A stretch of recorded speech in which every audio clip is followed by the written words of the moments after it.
All right, what's up? Good afternoon, everybody. So my apologies for the afternoon broadcast. So I'm actually out in Olympia, Washington, and I'm doing some mentoring at Puget Sound Physical Therapy, and our schedule has been pretty much really early to really late. So this is my best chance to hop on. Justin Dunaway, of course, is out of the country. I hope you're all following him and Stan Haiti. Him and Morgan have had some awesome broadcasts. I haven't seen the one that he did earlier on today, but I certainly will circle back and check it out. I know they were with the wound care group, so I'm curious to see what he was chatting about. But it looks like they're having just a huge amount of success treating a ton of individuals and having another great experience. So hopefully Justin and Morgan and the group are staying safe and being effective out there. And in the meantime, we're going to jump in and see if we can't cover him today. So thanks for tolerating the different time. So I'd love to do a little series here. I've been thinking a lot. I've been doing a lot of mentoring, even more mentoring than usual. And I've been thinking a lot about the core pillars of what really translate to outcomes. Core behaviors, skills, and knowledge sets that really seem to give an individual the ability to consistently create high quality outcomes. And as always, trying to kind of whittle that down into a usable format and into a usable language that we can apply to a high percentage of our patients. And 3 skills that I think are absolutely essential is, number 1, the ability to talk and listen in a non-directional manner. Number 2, the ability to transfer energy cleanly from one individual to another. And 3, the ability to understand where someone's exercise and conditioning baseline is. And I want to take on the first one because it's going to be by far the easiest, and it's one that I probably chat about the most, and I think it might be the most important. So this ability to talk and listen in a non-directional manner. And I'm going to give a big shout out here to my friend and colleague, Tim Fearon, who of course practices out of Phoenix and who really harps on this concept of intellectual honesty. Right. So Tim, if you've spent any time in Tim's clinic, I have, and many of my other colleagues have. Yeah, Tony, I had a great time in Peoria, man. Dude, I'm glad they had a blast. I sure had a great time. Really cool town. Really fun group to work with. So thanks, man. Yeah, hopefully we'll catch you next time, Tony. So he always harps on, when you're in the clinic with him treating patients, this concept of intellectual honesty and this desire that you would rather discover the truth than to confirm that you are correct. Right? So when you're asking questions and when you're reassessing someone, when you're getting data, you're honestly looking for the truth as opposed to looking for affirmation. Right? We find that so many times, what we're really looking for and hoping for is to be right. Now, don't get me wrong. Of course we want to be right, because us being right would indicate the individual is getting better.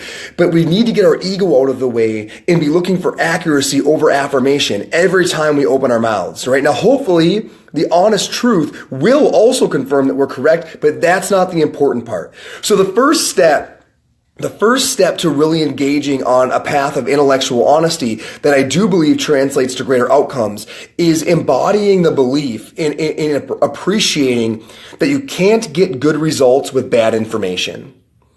Right? You can't get good results with bad information. It doesn't make any sense, right? If you don't get good data, it's hard to make good decisions. And what we see a lot of times, the way that we're questioning people and the way that we're leading and biasing our dialogue, we wind up with bad data. And with bad data comes bad outcomes. Now, I say you have to believe that because a lot of folks would argue and say, yeah, but Jeff, being optimistic, right? And I don't want to say leading the witness, but certainly painting things in a very optimistic light increases patient expectations, which correlates to increased outcomes. Now, there's a lot of truth to that, but I would say that we have to amplify with accuracy. Right? Certainly, when there's reason to believe things are going in the right direction, when there's good reason to believe from good information gleaned from non-directional questioning that things are going the right way, no doubt that amplifying that and bringing attention to that is going to increase patient outcome and is going to ultimately lead to greater overall long-term changes. But what we can't do is mislead people, right? Ultimately, if you're wrong, being optimistic about it is not going to get the job done. So you've got to believe that the most important thing is getting good information. And then once you get that good information and you get things on the right path, no doubt really amplifying that and showing the individual, hey, look, you're doing better and things are going the right direction. But that central starting point of accuracy is absolutely essential to a high percentage of your patients doing well in the long term. So how do you, once you fully embrace that you can't get good outcomes with bad information, and you want to bring your questioning to a place where it's more accurate and less about your ego and more about the truth, what are some tactics to do that? And the biggest one is using terms that are non-leading, right? So when you're asking your patient to do a movement, or you're asking your patient how it feels, right? What you don't want to say is, does it feel better? Does it feel better? We want to say that because we're hoping it feels better, right? And certainly if we say that, there's no doubt the patient in a higher percentage of cases is going to agree that it feels better, right? Because they want to make you happy. They of course want to feel better, but you're not getting great information, right? The questions you want to ask is, does that feel any different, right? Is there any change? And that way you're not leading them to say, yeah, it feels better. Yeah, it feels worse. You're not leading them either way. You're simply saying, does that feel any different? Is there any change with that? So I would say that if you were only to make one difference in the way that you begin to seek truth or accuracy versus affirmation, the biggest thing would be to get those words out of your dialogue, like, does that feel better? Right? And you want to make a hard switch to, now that we've done this intervention, right? Is there any change? Right? Since last time, do you feel any different across these different measures and domains? So those are very non-leading languages that give you a lot better idea of what's going on, give you more accurate information that you can eventually leverage to long-term outcomes. So that's a huge one. So number one, minimizing your leading dialogue. Number two, resist answering for your patients at all costs. So if you aren't feeling a bit awkward, you're not doing it right. That's a statement I can make, having watched a lot of people do initial evaluations and been a part of a lot of that reasoning process. If you're not leaving big enough gaps for your patient to answer you, you're not doing it right. There's no question about that. Because people need to think. We forget how much we live and breathe this stuff, right? Like, we are asking questions to people that quite honestly sound a bit strange, right? We're asking them for information they've never really thought of. We're using terms they've never heard, right? Their brain is going to process the medical dialogue and intervention a lot more slowly than ours, which sets up this really unfortunate circumstance where you ask a question, right? And within a second or three, you jump in with some options, right? Well, does it feel like this or this?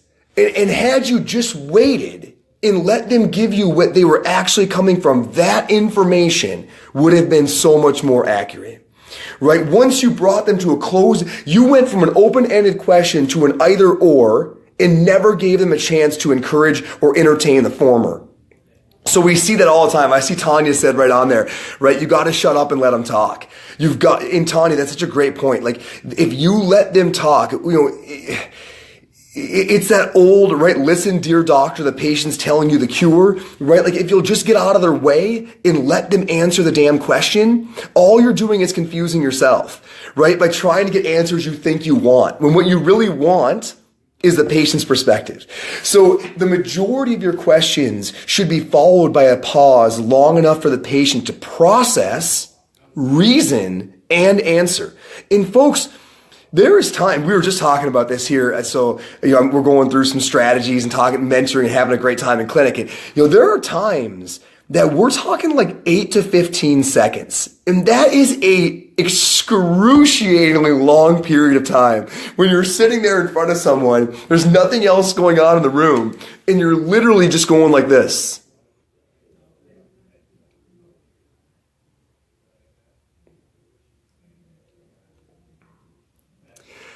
Right? You figure that's about 8 seconds, right?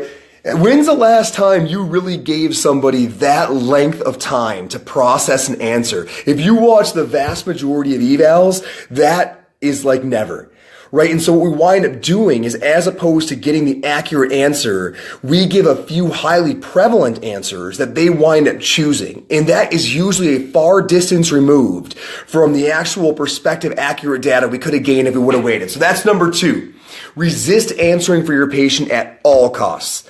And just say to your patient, listen, I'm going to give you a second. Let you process that. I'm not going to jump in here, right? It takes a lot of restraint. But it's amazing how many times that patient says something and you're like, wow, that is not what I was expecting. And if it wasn't what you were expecting, I can guarantee you it was not one of the 2 options you were going to give your patient, because it wasn't what you were expecting. So the honest answer was not one of the ones you would have brought up, which means the ones you would have brought up were wrong or inaccurate. And you can't make good decisions with bad information. Right? So that's number 2. So number 1 is minimizing leading terminology and using things like, is it any different? Is there any change?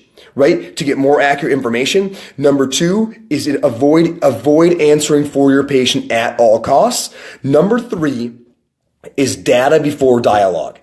Okay? So you'll hear me harp a lot when a patient comes in for a follow-up, right? That we don't get into a long conversation right off the bat. Now, don't get me wrong. You got to say hi to your patient. Hey, what's up? How was your weekend? I mean, we aren't robots. We want to have a personal interaction. What we don't want to hear right after that is a long narrative before we get good, observable, reassessable, accurate data, right? So that patient comes in, hey, what's going on, John? How you been, man? Did you catch the game? Hey, good to see you. I love the new jacket, whatever. Now we're back there. Hey, John, before we jump into things, man, I want to have a good look at how things are behaving today compared to how things were behaving on Tuesday. Can I have you go ahead and turn that neck? And I want to look at that upper limb tension test. Now, John, how have you been doing with sitting, and how have you been doing driving that car? Right? So now we get right in and we collect really good data. Before we've allowed a lot of conversational nuance to bias us, we've collected really good data. And that gives us a great place to start. And hey, from what I see here, here's what I'm thinking. And now by all means, you might have some more information. Patient might have additional questions, but I would really encourage you, data before dialogue. Because the more you start talking and interacting, things just get more confusing. Right? Better to get a really nice reassessment and then decide, hey, from last time, are we going forward, going backwards? If we're going forward, how can we leverage it? If we're going backwards, what do we need to change? And then by all means, begin to nuance from there. Those are 3 really good tactics that I think help you pull accurate information versus the search for affirmation, right? It's really focusing on getting the truth, right? Versus getting what you want to hear. And I think if you go that direction, you're going to see that when you have good data, you make better decisions. When you make better decisions, the outcomes tend to be better. I'll give you a small case example before I hop off and get back to it here. We've got another patient here in 5 minutes. But when patients really walk out believing that we all know what's going on, like really know what's going on, that is a tremendously positive experience, right? And that only comes, I think, when you've truly gotten to the root of it. So let me give you an example that happened this week. So Chris and I saw a patient on Monday, the first day that I was here, and she came in, she had chronic pain, so about 1.5 years, 2 years of pain, but it really did seem to be mechanical and nociceptive. I mean, eggs and eases were on board. It did go up and down. It wasn't constant, but she'd been dealing with this for 1.5 years plus. And fairly complicated history, right? Walk through it, and Chris did an amazing job, right? So he was thinking, Jeff, we were openly dialoguing the whole time. He said, Jeff, I'm not sure if this is low back or if this is hip, right? And so we jumped in. He did a great job of clearing the low back. We jumped into the hip. We were able to reproduce symptoms with hip provocation. Really seemed like we were onto something, right? Treated the hip a little bit, got a little bit of change, but not a lot. And we sort of left with this idea of, hey, it's been long ongoing symptoms. We think this is it, and it seemed to help a little bit. And it felt okay. Patient came back this morning, right? Patient walked in, and here's where Chris did a phenomenal job. Patient came in, Chris reassessed right away. So how are you doing? Overall, I'm not sure if I'm getting better. That was the patient's answer. Chris went right after it, looked at our subjective asterisk signs, objective asterisk signs, and it was very clear to both Chris and I, the patient had not improved since Monday, right? And Chris just laid it right out there. Hey, I don't see any signs of progress. And the patient goes, yeah, I feel the same way. Like, I've done my stretch. It didn't seem to make a huge change. And the honesty was right out on the table. Chris didn't say, well, did you find that you could walk further? Or did you find you've been sleeping better? Chris did not lead the witness. He collected great data. And the data revealed there was no change. And Chris owned that. And he said right away, I'm just not seeing signs of change. And the patient was like, I totally agree. Chris, the stretch didn't hurt, but I really don't think it helped me. Right? And now we were in this moment of intellectual honesty. Chris did not try to lead the witness. Chris did not try to paint a picture of things were going better than they were to hopefully get the patient's expectation up. Chris gathered good, clean data through non-directional questioning that favored accuracy over ego, and it brought all of us to a really nice point of honesty that reflected, hey, what we did Monday didn't help, and it's time to step back and zoom out and figure out what's going on. So what did we do? We realized one thing we overlooked was sacroiliac joint pain provocation tests. Chris laid her down. We reflected, like, dude, why was that not on our radar? We had a whole bunch of good reasons for it, right? Good excuses, should I say. Laid the patient down, ASIS gapping. Her eyes got about this big, and she said, Chris, that's the most painful thing someone's done to me in a year and a half. Like, me laying on my back and you challenging my pelvis changed my symptoms in a negative way more than anything anyone's done to me in a year and a half. ASIS compression, reproduction of symptoms. No need to even move into really posterior thigh thrust and sacral base thrust. It was so clear. You know what she said to Chris? She looks right at him and goes, that is the most certain that I have been to date of what is causing my pain. Like, I've been searching to try to cause it and relieve it, and that just feels like you finally found the actual problem.